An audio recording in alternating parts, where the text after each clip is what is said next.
I'm Steph. And I'm Andrew. 'Twas the night before Christmas, and all through the house, enjoying Norfolk told some festive Norfolk ghost stories.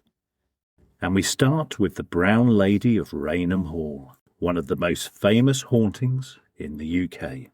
It is said to be the ghost of Lady Dorothy Walpole, who was allegedly confined to the manor house by her husband Charles Townshend after she was accused of adultery. Legend claims she died there in 1726, and her spirit is said to appear in a brown dress and was seen by guests during the Christmas season of 1835, appearing as a lady in an old brocade and bonnet.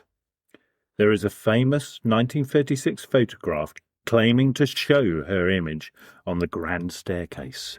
Ooh, you will have to look that one up. The Ghost of Worsted.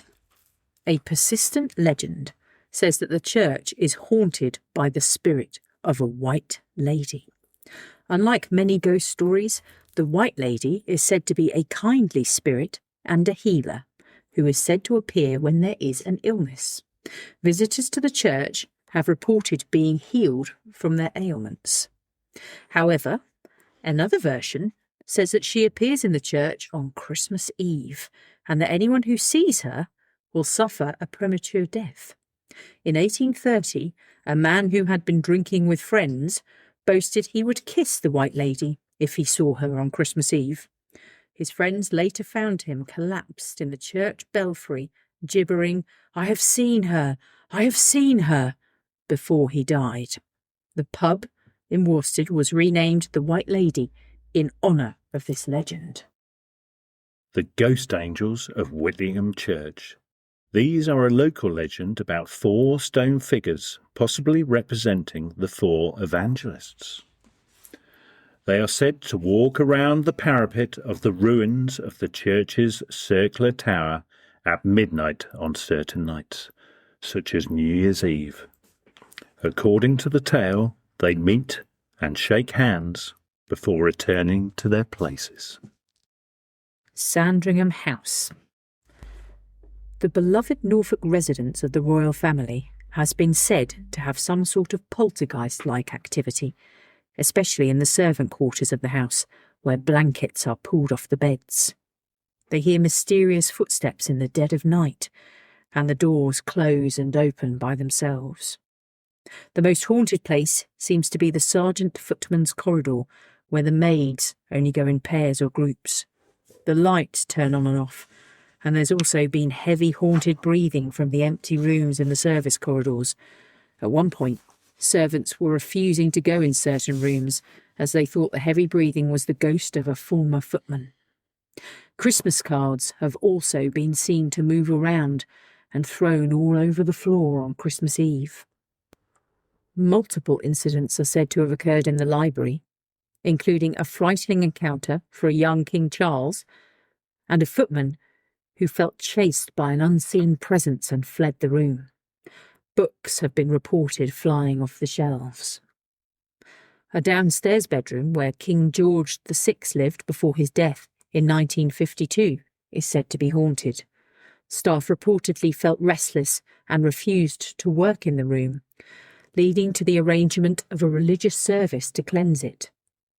One footman has also reported seeing the ghostly apparition of Queen Elizabeth's favourite steward, Tony Jarrod. That is a haunted place. Next up, we have the legend of the Mistletoe Bough. This is a ghost story which has been connected to many old houses and mansions in Britain, including Brockdish Hall in Norfolk. The story tells how a young bride got married at Christmas time to Lord Lovell. After the ceremony, she suggested playing a game of hide and seek to keep everyone amused, as the game could involve both adults and children. As it was her wedding day, it was decided that the young bride should be the first person to hide, and off she went. It was the last time her husband or any of the wedding guests would see her.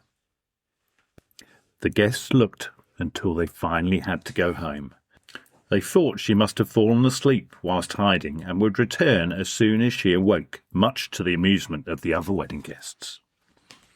Her new husband, father and servants searched for her late into the night and the next day. Still, she was not found. There was no clue at all as to where she had got to or what had happened to her. The days passed into weeks, then months, and eventually years. Still, the young bride had not been found or any trace of her discovered. Her story was told to newcomers to the village and passed down from parents to children. The bridegroom, Lord Lovell, grew into an old man, never knowing what had happened to his beautiful young bride. The family house was sold to a new family, and the story of Lord Lovell's bride became legendary in the area. But still, no trace of her was ever discovered. One day, many, many years later, the attics of the old house were emptied. Amongst the old paintings and furniture was an old oak chest that seemed to be locked. After much difficulty, the lid was finally lifted. There, in the chest, still in her wedding dress and holding her bridal bouquet, was the young bride, hiding from the other wedding guests in a chest in the attic. She had closed the lid of the chest, and it had stuck fast, locking her forever in the chest. Ooh, chilling. Would you like to hear a song about this story, Andrew? Oh, yes, please. Okay, I'm not going to sing it, but I will read the verses. The mistletoe hung in the old castle hall. The holly branch shone on the old oak wall. The baron's retainers were blithe and were gay, a-keeping their Christmas holiday. The baron beheld with a father's pride his beautiful child, young Lovell's bride. She with the bright eyes was destined to be the star of a goodly company. I'm weary of dancing, she cried. Here tarry a moment, I'll hide. And Lovell, be sure you're the first one to trace the clue to my secret hiding place. Away then she ran, and their friends all began, each tower to search, and each stairway to scan. Lovell, he cried, oh now where dost thou hide? I'm lonely without thee, my own dear bride. They searched all the night, and they searched the next day. They searched all around, till a week went away. In the highest and lowest, the lonesomest spot, young Lovell sought wildly, but found her not. And as years went by, so did grief then at last, now told as a sorrowful tale long past. When Lovell appears, all the children they cry, see the old man weeps for his fairy bride. At length an old chest that had long been lain hid was found in the castle. They raised up the lid. A skeleton form lay a-mouldering there, in a bridal wreath of a lady so fair. Oh, sad was her fate, that in playfullest jest she hid from her lord in an old oak chest, that closed with a spring, and that new bridal bloom lay withering there in a lonely tomb. Oh, the mistletoe bough, oh, the mistletoe bough.